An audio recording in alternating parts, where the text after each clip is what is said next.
অমর একুশের বইমেলার জবনিকা ঘুরতে না ঘুরতেই এবার আরও এক বইমেলার আয়োজন করা হলো রাজধানী ঢাকায়।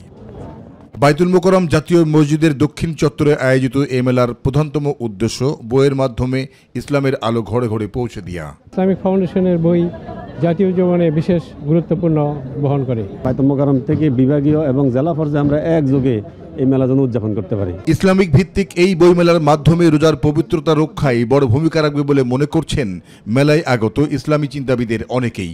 নতুন নতুন বই প্রকাশিত হয়েছে, এগুলো পড়লে মনে হয় যে মুসলমানের উপকার হবে। যেগুলো দেখা যায় সবসময় পাওয়া যায় না, সে আশায় আসবে, মেলাতে আসবে কেনার জন্য। রমজান আসি হলো মানুষকে সমৃদ্ধ করার জন্য, পাশাপাশি বই মানুষকে আরও জ্ঞান অর্জনের জন্য, আরও প্রসার ঘটানোর জন্য রমজানের বই মেলাটা করানো হয়।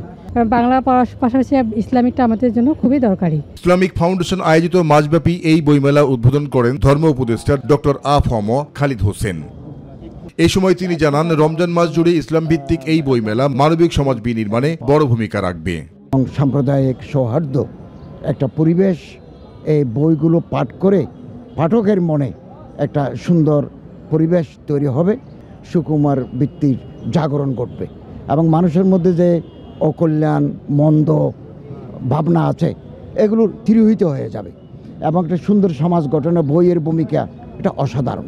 আর রমজানের পবিত্রতা রক্ষার্থে দিনের বেলা হোটেল রেস্তোরাঁ বন্ধ রাখতে ব্যবসায়ীদের প্রতি অনুরোধও জানান তিনি।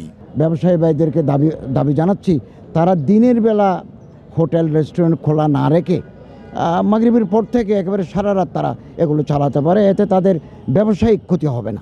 জাহিদ আহমেদ বাবু, মাই টিভি, ঢাকা।